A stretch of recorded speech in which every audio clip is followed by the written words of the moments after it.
সকালে মায়া তুর্যর আগেই ঘুম থেকে উঠে পড়ল। তারপর তুর্যর হাতের বাঁধন থেকে নিজেকে মুক্ত করে বিছানা ছেড়ে উঠে দাঁড়িয়ে ওয়াশরুমে চলে গেল গোসল করতে।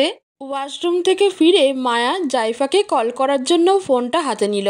ফোনটা হাতে নিতেই মায়া দেখল 1.5 ঘন্টা আগে ইরা বেশ কয়েকবার কল করেছে মায়াকে, কিন্তু মায়ার ফোনে সাইলেন্ট থাকার কারণে মায়া বুঝতে পারেনি। মায়া কখনোই নিজের ফোন সাইলেন্ট করে রাখে না, তাদের অন্তরঙ্গ মুহূর্তের যেন কোনো ব্যাঘাত না ঘটে। তাই গত রাতে তুর্য নিজের এবং মায়ার ফোন সাইলেন্ট করে রেখেছিল। মায়া দেরি না করে তখনই ইরাকে কল করলো। 2 বার রিং হতেই ওপাশ থেকে ইরা ফোন রিসিভ করলো। ইরা ফোন রিসিভ করতেই মায়া বলে উঠল, আপু তুমি কেমন আছো? এই তো আছি কোন রকম। আপু তুমি বাংলাদেশে পৌঁছেছো কখন? তোমার মামার এখন কি অবস্থা? ইরা কান্নামাখা কণ্ঠে উত্তর দিল, আমি বাংলাদেশে পৌঁছেই তোমাদের জানিয়ে দেওয়ার জন্য তুর্যকে এবং তোমাকে কল করেছিলাম। আমি বাংলাদেশে পৌঁছেছি প্রায় 5 ঘন্টা আগে। এখন আমি হসপিটালেই আছি।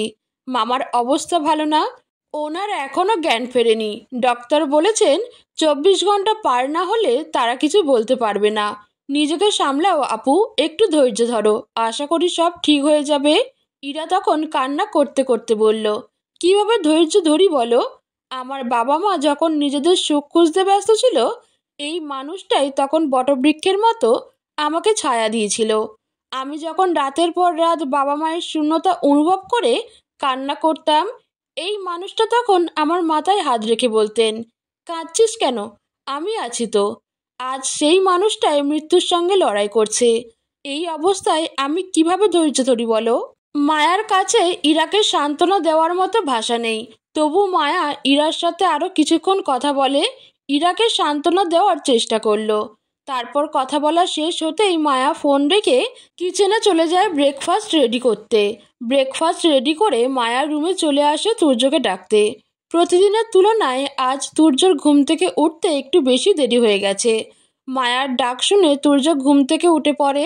ঘড়ির দিকে তাকিয়ে তুর্য অবাক হয়ে যায়। ঘড়িতে তখন 8টা বাজে। তুর্য কখনো এত বেলা পর্যন্ত ঘুমায় না। অফিসে যেতে দেরি হয়ে যাবে বলে তুর্য তাড়াতাড়ি গোসল করে এসে মায়াকে নিয়ে একসাথে ব্রেকফাস্ট করে। তারপর মায়াকে সাথে করে বেরিয়ে পড়ে ফ্ল্যাট থেকে। লিফটে করে নিচে নামার সময় মায়া তুর্যকে বলল, সকালে ইরা আপু কল করেছিল, সে বাংলাদেশ পৌঁছেছে সেটা জানানোর জন্য। ওর মামা এখন কেমন আছে? আপু বলল ওনার মামার অবস্থা নাকি খুব একটা ভালো না। ও, এমনিতেই আজ অনেক দেরি হয়ে গেছে। আজ আবার অফিসে একটা গুরুত্বপূর্ণ মিটিংও আছে, তাই তুর্য আর কথা বাড়ালো না। প্রতিদিনের মতো আজও প্রথমে মায়াকে ভার্সিটিতে নিয়ে যাবে, তারপর মায়াকে ভার্সিটিতে পৌঁছে দিয়ে সে অফিসে চলে যাবে। অন্যদিকে বাংলাদেশের এক প্রাইভেট হসপিটালের করিডোরে বসে আছে ইরা। ইরার পাশেই বসে আছে তার বড় মামি, ছোট মামা এবং বড় মামা সাইদুল শেখের যমজ 2 ছেলে অভ্র এবং শুভ্র, যারা বয়সে ইরার থেকে 2 বছরের বড়। ইরার মা স্বামী সন্তান নিয়ে বর্তমানে কানাডায় বসবাস করেন, তাই তিনি এখনো আসেননি, তবে ইরার মাও 2-1 দিনের মধ্যেই চলে আসবে। এদিকে স্বামীকে এভাবে দেখে ইরার বড় মামি শারমিন শেখের অবস্থাও খারাপ হয়ে গেছে। গত কয়েক ঘন্টা যাবৎ ইরাই তাকে সামলাচ্ছিল। হসপিটালে পরিবারের সবাইকে দেখা গেলেও সাইদুল শেখের বড় ছেলেকে দেখা গেল না। মায়া তাই শুভ্রর কাছে এগিয়ে গিয়ে জিজ্ঞেস করলো, অগ্নি ভাইয়া কোথায়? আমি আসার পরে একবারও ভাইয়াকে দেখলাম না। ভাইয়া তো হসপিটালেই ছিল, তুমি আসার আধা ঘন্টা আগে ভাইয়া কোথায় যেন গিয়েছে। মায়া আর শুভ্র যখন কথা বলছিল তখনই একজন নার্স বাইরে এসে বলল, এমপি সাহেবের জ্ঞান ফিরেছে। হসপিটালের বাইরে থেকে শোরগোল ভেসে আসছে। ইরার মামা সাবেক এমপি, তাই তার অসুস্থতার কথা শুনে হসপিটালের বাইরে সাধারণ জনতার ভিড় জমে গেছে। কিছুক্ষণ পরে হসপিটালের সামনে সারিবদ্ধভাবে 4টি গাড়ি এসে থামলো। সামনের গাড়ি থেকে নামলো সাদা পাঞ্জাবি পরিহিত বর্তমান এমপি সাফান শেখ, যার ডাকনাম অগ্নি। হসপিটালে ঢুকে অগ্নি সোজা চলে গেল তার বাবার কেবিনে। কেবিনে ঢুকতেই অগ্নি দেখল তার মা শারমিন শেখ তার বাবার পাশে বসে আছে, আর তার পাশেই দাঁড়িয়ে আছে ইরা। অগ্নি এগিয়ে এসে একটা টুল টেনে তার বাবার পাশে বসলো। তারপর বাবার হাতে হাত রেখে অশ্রুসিক্ত চোখে বাবার দিকে তাকিয়ে জিজ্ঞেস করলো, বাবা এখন তুমি কেমন আছো? সাইদুল শেখ কোনো রকম উত্তর দিলেন, এখন অনেকটা ভালো আছি। তারপর অগ্নি ইরার দিকে তাকিয়ে বলল, তুই কেমন আছিস? ইরা আস্তে করে উত্তর দিলে, ভালো। সাইদুল শেখের এই মুহূর্তে বেশি কথা বলা ঠিক না, তাই অগ্নি বাবা মায়ের থেকে বিদায় নিয়ে চলে গেল ডক্টরের কাছে। অনেকটা সময় নিয়ে ডক্টরের কাছে থেকে তার বাবার রিপোর্ট সম্পর্কে বিস্তারিত সবকিছুই শুনতে থাকলো। ডক্টর অগ্নিকে বলল, ব্রেন স্ট্রোক, যা মস্তিষ্কে রক্ত প্রবাহে ব্যাঘাত ঘটায়। তার প্রধান কারণগুলো হলো রক্তনালীতে ব্লকেজ বা রক্তনালী ফেটে যাওয়া। এই সমস্যাগুলো শরীরের বিভিন্ন কারণে হতে পারে, তবে স্ট্রোকের অন্যতম প্রধান ঝুঁকির কারণ হলো উচ্চ রক্তচাপ। এটি রক্তনালীগুলোকে দুর্বল করে এবং স্ট্রোকের ঝুঁকি বাড়ায়। আপাতত তোমার বাবা আউট অফ ডেঞ্জার, তবে তোমাদের সবসময় খেয়াল রাখতে হবে উনি যেন হাইপার না হয়, কোনো স্ট্রেস না নেয়, আর ওনাকে সবসময় হাসি খুশি রাখার চেষ্টা করবে। ওনাকে মেন্টালি প্রেশার দিলে পুনরায় ওনার মস্তিষ্কে রক্তক্ষরণ হওয়ার সম্ভাবনা রয়েছে। সেরকম হলে আমাদের হাতে আর কিছুই থাকবে না। ঠিক আছে আঙ্কেল, আমি বাবার সম্পূর্ণ খেয়াল রাখবো। ডক্টরের সাথে কথা বলে অগ্নি আবার যায় তার বাবার কেবিনে। সাইদুল শেখ তখন ঘুমাচ্ছিল। শারমিন শেখ ছেলেকে দেখেই বলে উঠল, অগ্নি, একটা কথা বলবো, রাখবি বাবা? এভাবে বলছো কেন আম্মু? কি বলবে বলো? ইরা অনেকটা জার্নি করে এসেছে, আবার এখানেও অনেকক্ষণ যাবৎ রয়েছে। তুই ওকে তোর সাথে করে বাসায় নিয়ে যা, ওর ফ্রেশ হওয়ার প্রয়োজন। অগ্নি মায়ের কথা শুনে বাধ্য ছেলের মতো ইরাকে নিয়ে বাসার উদ্দেশ্যে রওনা হলো। বাড়িতে যাওয়ার পথে তাদের মধ্যে কথা হলো খুবই স্বল্প পরিমাণ। ইরা বাংলাদেশে গিয়েছে আজ 7 দিন হলো। প্রথম 4 দিন ইরার সাথে মায়ার কথা হলেও গত 3 দিন তাদের দুজনের কোনো যোগাযোগ হয়নি। সকাল 7টা মায়া ব্রেকফাস্ট রেডি করছিল, তখনই মায়ার ফোনে নোটিফিকেশন টোন বেজে ওঠে।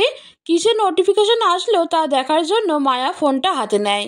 তখনই দেখে ইরা তাকে হোয়াটসঅ্যাপে মেসেজ দিয়েছে। আজ 3 দিন পরে ইরার মেসেজ দেখে মায়া খুশি মনে হোয়াটসঅ্যাপ ওপেন করে, কিন্তু হোয়াটসঅ্যাপ ওপেন করতেই মায়া অবাক হয়ে যায়। হোয়াটসঅ্যাপ ওপেন করতেই মায়া দেখল ইরার বধূবেশে থাকা এক ছবি এবং তার সাথে ছোট্ট একটি বার্তা, কাল হঠাৎ করেই কিভাবে যেন বিয়েটা হয়ে গেল, পরিস্থিতির কারণে তোমাদের জানাতেও পারলাম না। মায়া যেন কোনোভাবেই ইরার কথা বিশ্বাস করতে পারছে না। মায়া ভাবতেই পারছে না কিছুদিন আগে পর্যন্ত যেই ইরা বিয়ে করবে না বলে বসেছিল, সেই ইরা কিভাবে কাউকে কিছু না জানিয়ে হুট করে বিয়ে করে ফেললো। মায়া ওই মুহূর্তে ইরাকে কল করলো। কয়েকবার রিং হওয়ার পরেই ইরা ওপাশ থেকে কল রিসিভ করলো। ইরা কল রিসিভ করার সঙ্গে সঙ্গে মায়া বলে উঠল, আপু, তুমি কি আমার সাথে মজা করছো? মজা করতে যাব কেন? তাহলে কেন বলছো যে তোমার বিয়ে হয়ে গেছে? বিয়েটা হয়ে গেছে তাই বলছি। সত্যি? সত্যি। কেন তোমার বিশ্বাস হচ্ছে না? না। কি করলে বিশ্বাস হবে? ভাইয়ার পিক দাও। না না, শুধু ভাইয়ার না, তোমাদের কাপল পিক দাও।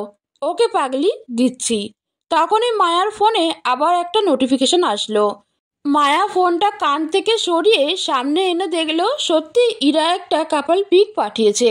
মায়া ছবিটিতে দেখল ইরা অফ হোয়াইট কালারের জামদানি শাড়ি এবং তার সাথে ডায়মন্ডের জুয়েলারি পরে বধূ বেশে সোফায় বসে আছে।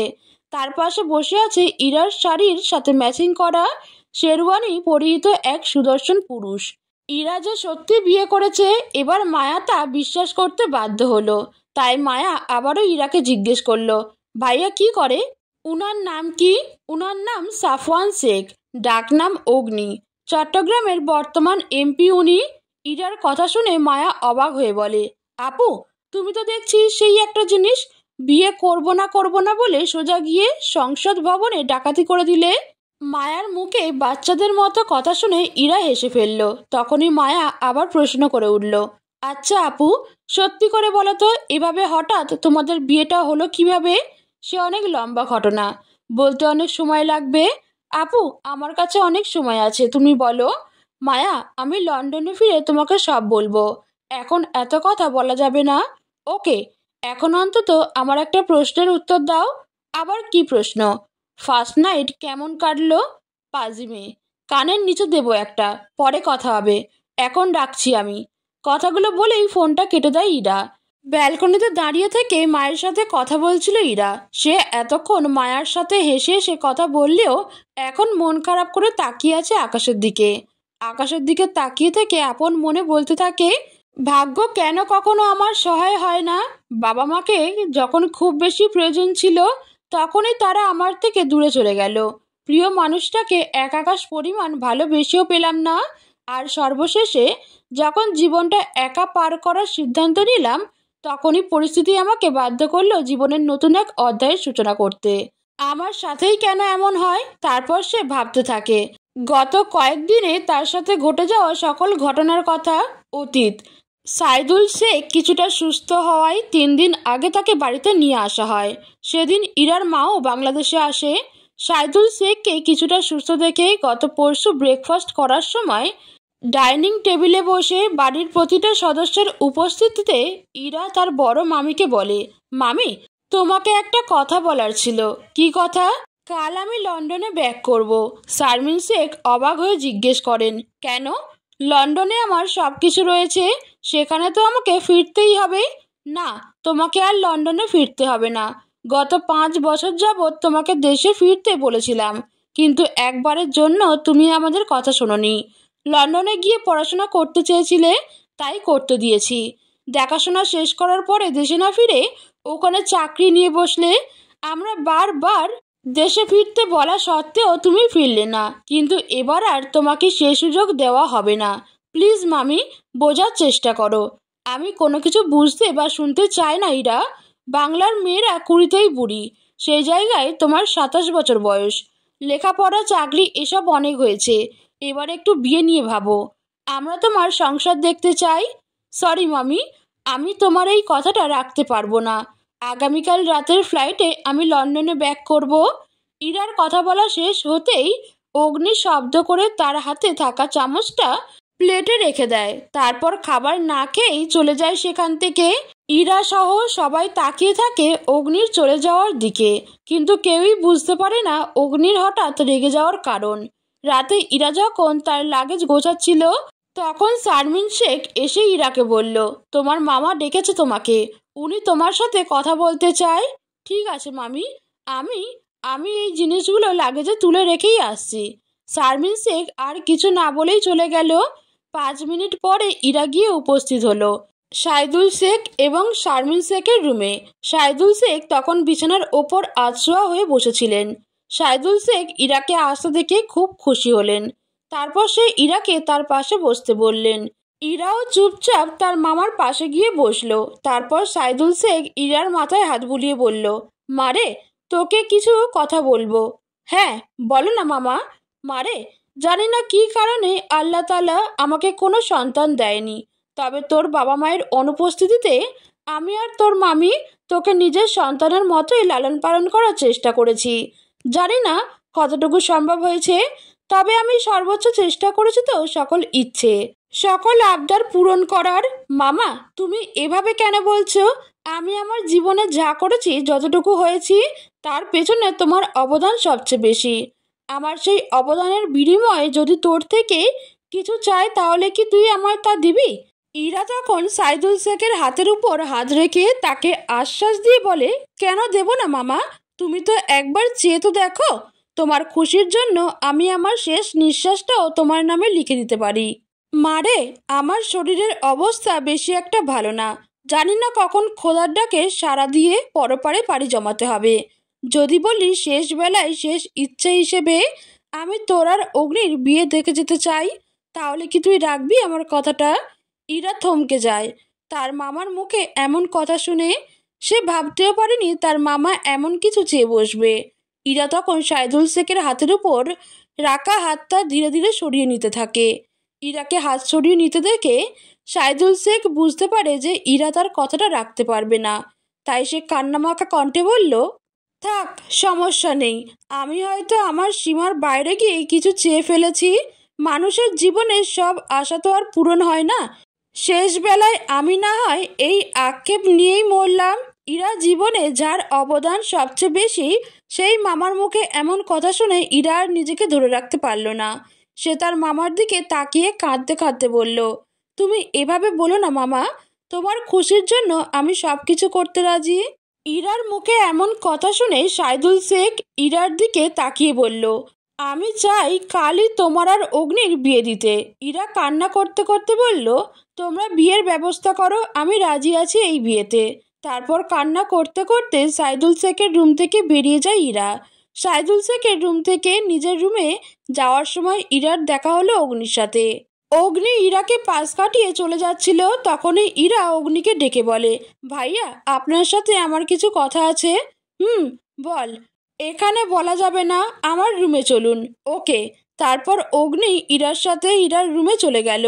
রুমে ঢুকেই ইরা দরজা বন্ধ করে দিয়ে অগ্নির দিকে তাকিয়ে কাঁদতে কাঁদতে বলল, ভাইয়া মামা আপনার সাথে আমার বিয়ে দিতে চাইছে। আমি জানি। তারপর ইরা মাথা নিচু করে বলল, মামা আমাকে এমনভাবে কথাটা বলেছে যে আমি না করতে পারিনি। আপনি প্লিজ মামাকে গিয়ে বলুন আপনি বিয়েটা করতে পারবেন না। আমার পক্ষে এসব বলা সম্ভব না। কেন ভাইয়া, আপনি তো চাইলেই পারেন এই বিয়েটা ভেঙে দিতে। প্লিজ আমাকে এতটুকু সাহায্য করুন। ডক্টর বলেছে বাবা যেন কোনো কারণে কষ্ট না পায়, বাবাকে সবসময় হাসি খুশি রাখতে। এই মুহূর্তে বাবা কোনো কষ্ট পেলে বাবাকে বাঁচানো কঠিন হয়ে যাবে। আমি চাই না আমার কারণে বাবার কোনো ক্ষতি হোক, কিন্তু আমি পারবো না ভাইয়া এই বিয়েটা করতে। তুর্য তখন নরম স্বরে ইরাকে জিজ্ঞেস করলো, কাউকে ভালোবাসিস?